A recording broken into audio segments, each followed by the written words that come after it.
আপনারা কি জানেন যে শ্রীকৃষ্ণ, মহাদেব, বিষ্ণু এনাদের গায়ের রং নীল কেন? অনেকেই ভাবেন যে কোনো চিত্রশিল্পী রং করবার সময় এনাদের গায়ের রং নীল করেছিলেন, তাই অধিকাংশ জায়গায় এদেরকে নীল দেখানো হয়।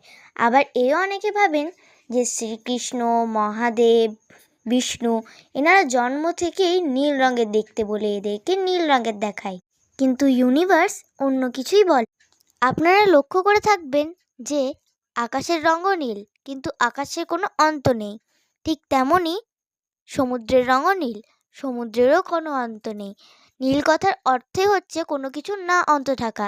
এই কারণেই শ্রীকৃষ্ণ, মহাদেব, বিষ্ণু এনাদের গায়ের রং নীল। এবং শিব একদিক থেকে বিষ পান করেছিলেন বলেই তার গায়ের রং নীল। আপনারা কি এই জিনিসটা আগে জানতেন? যদি জানতেন তাহলে কমেন্ট করে বলুন।